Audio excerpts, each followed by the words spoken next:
안녕하세요. 뼈선생 채널 정형외과 전문의 신병키입니다. 첫 번째 질문, 뼈가 부러졌을 때 골다공증이 있으면 뼈가 안 붙을까?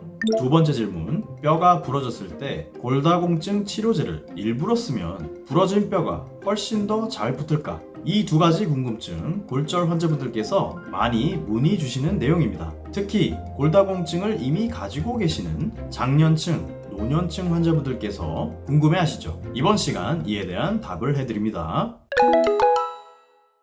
첫 번째 질문, 뼈가 부러졌을 때 골다공증이 있으면 뼈가 안 붙을까? 이 질문에 대한 답을 하려면 일단 골다공증이 뭔지 알아야겠죠. 골다공증은 뼈가 약해지고 성그러지는 병이죠.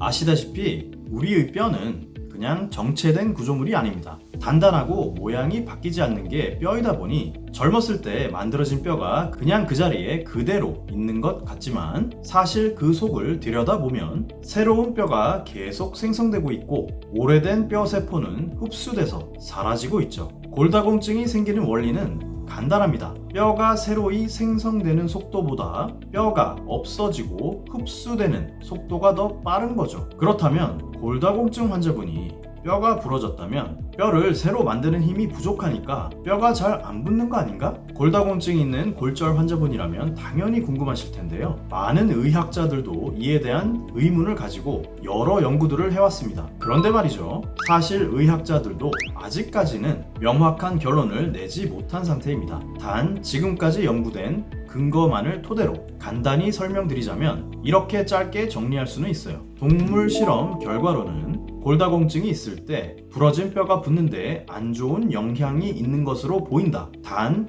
사람에게 발생한 골절에 있어선 아직 논란의 여지가 있다. 이겁니다. 실제 생쥐를 이용한 한 연구에서는 골다공증이 있는 쥐들의 골절된 뼈를 CT를 찍어보니 치유 과정에 결함이 발견되기도 했고요. 그보다 더 큰 실험용 쥐로 실험한 여러 연구들에서는 공통적으로 골다공증이 있는 쥐들은 골절 자리에서 가골도 덜 나오고 뼈가 새로 붙은 곳의 밀도도 낮았다 라고 보고하고 있습니다. 사람의 골절을 대상으로 한 연구는 동물 실험만큼 아직 충분하진 못합니다. 그러다 보니 몇몇 연구들은 골다공증이 있는 골절은 뼈가 잘 붙지 않을 위험 요소가 있다 라고 발표한 반면 또 다른 몇몇 연구들은 골다공증과 골절된 뼈가 잘 붙을 확률 사이엔 연관성이 보이지 않는다 라고 발표하기도 했죠. 따라서 지금까지의 자료들을 토대로 볼 때 섣불리 결론을 내리긴 어렵다. 단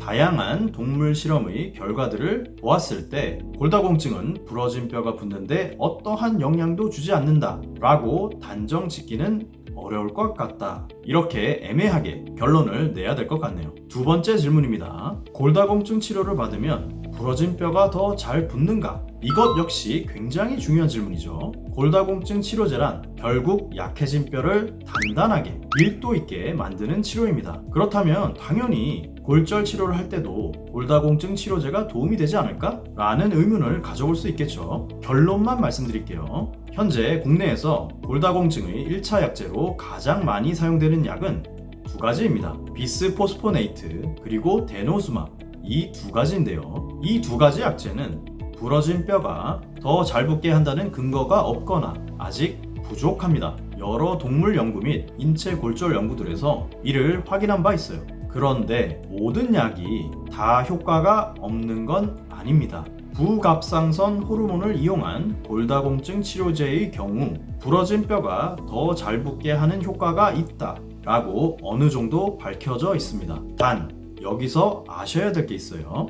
이 부갑상선 호르몬을 이용한 골다공증 치료제는 대중적으로 가장 널리 쓰이는 치료제는 아니라는 점, 그리고 상당수의 골다공증 골절은 올바르게 치료한다면 이런 특수한 골다공증 치료제를 굳이 필요로 하진 않는다는 점입니다. 실제 골절이 되셔서 병원을 찾으신 많은 환자분들께서 입원 검사 도중 골다공증 검사를 하시면서 골다공증 진단을 새로이 받게 되십니다. 그 전에 이미 골다공증이 있었지만 모르고 사셨던 분들이죠. 이런 분들은 골절 치료는 치료대로 진행하시면서 골다공증 치료도 같이 받으실 때가 많은데요.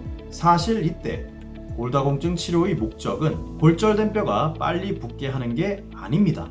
이번에 발견된 골다공증 때문에 차후 또 다른 뼈가 골절되어 고생하시는 최악의 상황을 예방코자 하는 것이죠. 물론 뼈가 붙지 않을 위험성이 아주 높은 골절의 경우엔 앞서 언급드린 부갑상선 호르몬을 이용한 골다공증 치료제를 사용해서 골절이 잘 붙도록 유도할 때도 있는데요. 이는 아주 예외적인 경우입니다. 그럼 모든 골절에 이런 호르몬제 치료를 하면 결과가 좋지 않겠냐 질문 주실 때도 있는데요. 이 부갑상선 호르몬 치료제는 일단 매일매일 주사를 복부 또는 허벅지에 맞아야 되며 비용적인 부담도 상당히 있을 수 있는 치료입니다. 따라서 여러모로 불편함을 감수하고 진행해야 되는 치료죠. 그러다 보니 일반적인 골절 치료로 잘 나을 수 있는 대다수의 골절에는 이런 특수한 치료를 불필요하게 과용할 이유가 없다라고 이해해 주시면 되겠습니다.